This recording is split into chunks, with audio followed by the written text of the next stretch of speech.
नमस्कार मित्रों, ब्रह्म वैवर्त पुराण के ब्रह्म खंड के तीसरे अध्याय में हम आपको बताने जा रहे हैं श्री कृष्ण से सृष्टि का आरंभ। भगवान नारायण, महादेव, ब्रह्मा, धर्म, सरस्वती, महालक्ष्मी और प्रकृति अर्थात दुर्गा का प्रादुर्भाव तथा इन सब के द्वारा पृथक पृथक भगवान श्री कृष्ण का स्तवन। दोस्तों, हमारे YouTube चैनल दिव्य पौराणिक ज्ञान में आपका स्वागत है। महान पौराणिक कथावाचक सौनक और अन्य ऋषियों को कथा आगे बढ़ाते हुए कहते हैं, भगवान ने देखा कि संपूर्ण विश्व शून्य में है, कहीं कोई जीव जंतु नहीं है, जल का भी कहीं पता नहीं है। सारा आकाश वायु से रहित और अंधकार से आवृत हो घोर प्रतीत होता है। वृक्ष, पर्वत और समुद्र आदि से शून्य होने के कारण विकृताकार जान पड़ता है। मूर्ति, धातु और तृण का सर्वथा अभाव हो गया है। जगत को इस शून्यावस्था में देख मन ही मन सब बातों की आलोचना करके दूसरे किसी सहायक से रहित एकमात्र स्वेच्छा में प्रभु ने स्वेच्छा से ही सृष्टि रचना आरंभ की। सबसे पहले उन परम पुरुष श्री कृष्ण के दक्षिण पार्श्व से जगत के कारण रूप 3 मूर्तिमान गुण प्रकट हुए। उन गुणों से महातत्व, अहंकार, 5 तन्मात्राएं उत्पन्न हुई। इसके अलावा रूप, रस, गंध, स्पर्श और शब्द से 5 विषय प्रकट हुए।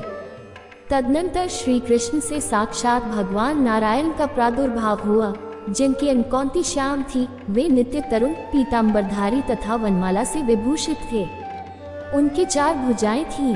उन्होंने अपने 4 हाथों में शंख, चक्र, गदा और पद्म धारण कर रखे थे। उनके मुखारविंद पर मंद मुस्कान की छटा छा रही थी। वे रत्नमय आभूषणों से विभूषित थे। वे शौंधनुष धारण किए हुए थे। कौस्तुभ मणि उनके वक्षस्थल की शोभा बढ़ाती थी।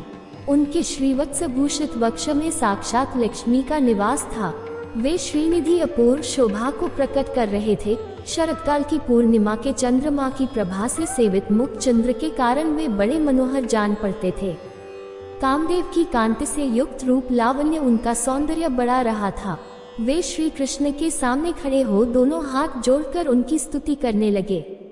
भगवान नारायण उस परम परमेश्वर को प्रार्थना करते हुए बोले, जो श्रेष्ठ सत्पुरुषों द्वारा पूज्य, वर देने वाले और वर की प्राप्ति के कारण हैं, जो कारणों के भी कारण, कर्म स्वरूप और उस कर्म के भी कारण हैं।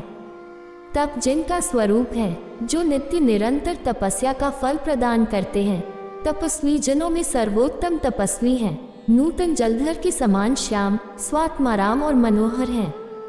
उन भगवान श्री कृष्ण की मैं वंदना करता हूँ, जो निष्काम और कामरूप हैं, कामना के नाशक तथा कामदेव की उत्पत्ति के कारण हैं, जो सर्वरूप, सर्वबीज स्वरूप, सर्वोत्तम एवं सर्वेश्वर हैं। वेद जिनका स्वरूप है, जो वेदों के बीज, वेदों फल के दाता और फल रूप हैं।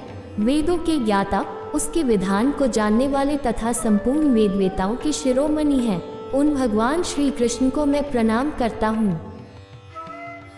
ऐसा कहकर भगवान नारायण भक्तिभाव से युक्त होकर भगवान श्री कृष्ण की आज्ञा से उनके सामने रमणीय रत्नमय सिंहासन पर विराज गए। ब्रह्म वैवर्त पुराण में सुत जी ने कहा है कि जो व्यक्ति प्रतिदिन एकाग्रचित होकर तीनों संध्याओं के समय नारायण द्वारा किए गए इस स्तोत्र को सुनता और पढ़ता है, वह निष्पाप हो जाता है। उसे यदि पुत्र की इच्छा हो तो पुत्र मिलता है और पत्नी की इच्छा हो तो प्यारी पत्नी प्राप्त होती है। जो अपने राज्य से भ्रष्ट हो गया है, वह इस स्तोत्र के पाठ से पुनः राज्य प्राप्त कर लेता है तथा धन से वंचित हुए पुरुष को धन की प्राप्ति हो जाती है। कारागार के भीतर विपत्ति में पड़ा हुआ मनुष्य यदि इस स्तोत्र का पाठ करे तो निश्चय ही संकट से मुक्त हो जाता है। 1 वर्ष तक इसका संयमपूर्वक श्रवण करने से रोगी अपने रोग से छुटकारा पा जाता है। दोस्तों, भगवान श्री कृष्ण के दक्षिण पार्श्व से भगवान नारायण उत्पन्न हुए। सौनकाजी को कथा सुनाते हुए सुत जी कहते हैं, तत्पश्चात परमात्मा श्री कृष्ण के वाम पार्श्व से भगवान शिव प्रकट हुए। उनकी अनकौंती शुद्ध स्फटिक मणि के समान निर्मल एवं उज्ज्वल थी। उनके 5 मुख थे और दिशाएं ही उनके लिए वस्त्र थीं। उन्होंने मस्तक पर तपाए हुए सुवर्ण के समान पीले रंग की जटाओं का भार धारण कर रखा था। उनका मुख मंद मंद मुस्कान से प्रसन्न दिखाई देता था।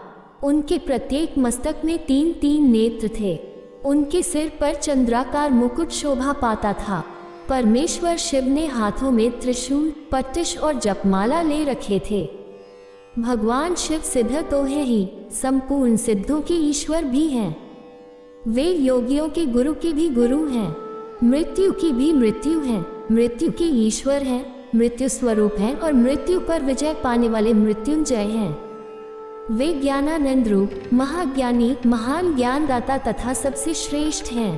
पूर्ण चंद्रमा की प्रभा से धुले हुए से गौर वर्ण शिव का दर्शन सुखपूर्वक होता है। उनकी आकृति मन को मोह लेती है।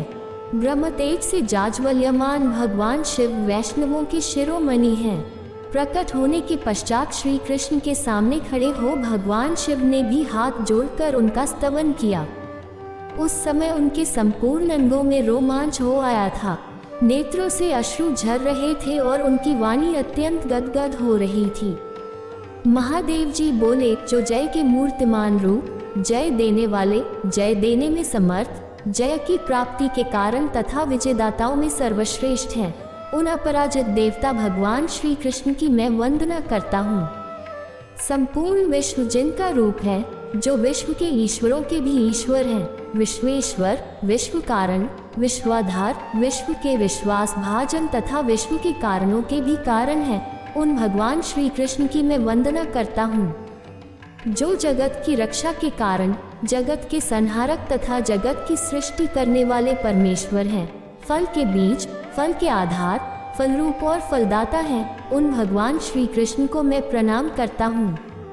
जो तेजः स्वरूप, तेज के दाता और संपूर्ण तेजस्वियों में श्रेष्ठ हैं, उन भगवान गोविंद की मैं वंदना करता हूँ। ऐसा कहकर महादेव जी ने भगवान श्री कृष्ण के सामने मस्तक झुकाया और उनकी आज्ञा से श्रेष्ठ रत्न में सिंहासन पर नारायण के साथ वार्तालाप करते हुए बैठ गए। ब्रह्म वैवर्त पुराण में सुत जी ने कहा है कि जो मनुष्य भगवान शिव द्वारा किए गए इस स्तोत्र का संयत होकर पाठ करता है, उसे संपूर्ण सिद्धियां मिल जाती हैं और पग पग पर विजय प्राप्त होती है। उसके मित्र, धन और ऐश्वर्य की सदा वृद्धि होती है तथा शत्रु समूह, दुख और पाप नष्ट हो जाते हैं। तसुत जी आगे कहते हैं, तत्पश्चात श्री कृष्ण के नाभि कमल से बड़े बूढ़े महातपस्वी ब्रह्मा जी प्रकट हुए। उन्होंने अपने हाथ में कमंडलू ले रखा था। उनके वस्त्र, दांत और केश सभी सफेद थे। उनके 4 मुख थे। वे ब्रह्मा जी योगियों के ईश्वर, शिल्पियों के स्वामी तथा सबके जन्मदाता गुरु हैं। तपस्या के फल देने वाले और संपूर्ण संपत्तियों के जन्मदाता हैं। वे ही सृष्टा और विधाता हैं तथा समस्त कर्मों के कर्ता, धर्ता एवं संहर्ता हैं। चारों वेदों को वे ही धारण करते हैं। वे वेदों के ज्ञाता, वेदों को प्रकट करने वाले और उनके पालक हैं। उनका शील स्वभाव सुंदर है। वे सरस्वती के कांत, शांत चित और कृपा की निधि हैं। उन्होंने श्री कृष्ण के सामने खड़े होकर दोनों हाथ जोड़कर उनका गुणगान किया। उस समय उनके संपूर्ण अंगों में रोमांच हो आया था तथा उनकी ग्रीवा भगवान के सामने भक्ति भाव से झुकी हुई थी। ब्रह्मा जी बोले, जो तीनों गुणों से अतीत और एकमात्र अविनाशी परमेश्वर हैं, जिनमें कभी कोई विकार नहीं होता, जो अव्यक्त और व्यक्त रूप हैं तथा गोप वेश धारण करते हैं, उन गोविंद श्री कृष्ण की मैं वंदना करता हूँ। जिनकी नित्य किशोरावस्था है, जो सदा शांत रहते हैं, जिनका सौंदर्य करोड़ों कामदेवों से भी अधिक है तथा जो नूतन जलधर के समान श्याम वर्ण है, उन परम मनोहर गोपी वल्लभ को मैं प्रणाम करता हूँ। जो वृंदावन के भीतर रास मंडल में विराजमान होते हैं, रासलीला में जिनका निवास है तथा जो रास जनित उल्लास के लिए सदा उत्सुक रहते हैं, उन रासेश्वर को मैं नमस्कार करता हूँ।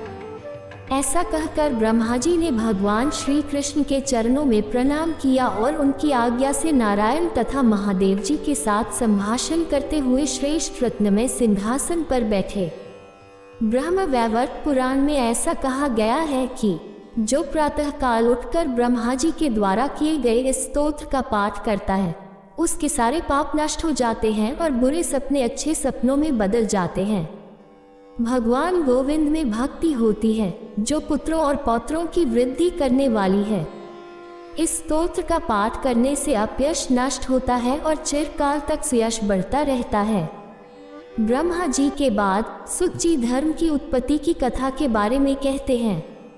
तत्पश्चात परमात्मा श्री कृष्ण के वक्षस्थल से कोई एक पुरुष प्रकट हुआ, जिसके मुख पर मंद मुस्कान की छटा छा रही थी। उसकी अंकौंती श्वेत वर्ण की थी और उसने अपने मस्तक पर जटा धारण कर रखा था।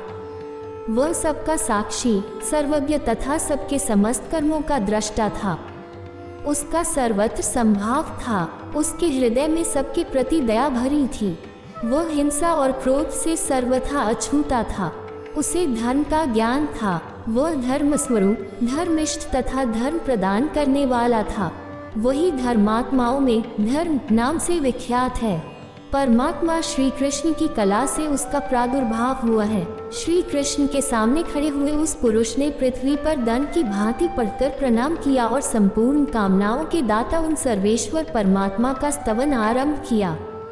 धर्म बोले, जो सबको अपनी ओर आकृष्ट करने वाले सच्चिदानंद स्वरूप हैं, इसलिए वे कृष्ण कहलाते हैं। सर्वव्यापी होने के कारण जिनकी विष्णु संज्ञा है, सबके भीतर निवास करने से जिनका नाम वासुदेव है, जो परमात्मा एवं ईश्वर हैं। गोविंद परमानंद, एक अक्षर, अच्युत, गोपेश्वर, गोपीश्वर, गोरक्षक, विभु, गौ के स्वामी, गोष्ठ निवासी, गोवत्स, पुच्छधारी, गोपों और गोपियों के मध्य विराजमान, प्रधान, पुरुषोत्तम, नवघन, श्याम, रासवास और मनोहर आदि नाम धारण करते हैं। उन भगवान श्री कृष्ण की मैं वंदना करता हूँ। ऐसा कहकर धर्म उठकर खड़े हुए। फिर वे भगवान की आज्ञा से ब्रह्मा, विष्णु और महादेव जी के साथ वार्तालाप करके उस श्रेष्ठ रत्नमय सिंहासन पर बैठे। कहा जाता है कि जो मनुष्य प्रातः काल उठकर धर्म के मुख से निकले हुए इन 24 नामों का पाठ करता है, वह सर्वथा सुखी और सर्वत्र विजयी होता है। मृत्यु के समय उसके मुख से निश्चय ही हरि नाम का उच्चारण होता है।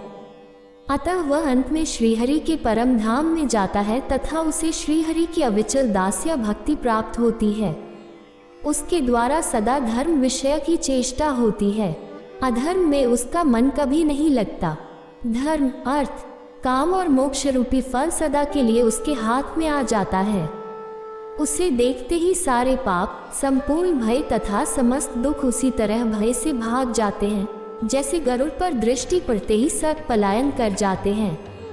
तो दोस्तों, इस वीडियो में महान ऋषि सुत जी द्वारा बताए गए कथा में भगवान नारायण, शिव जी, ब्रह्मा जी और धर्म की उत्पत्ति की कथा देखा।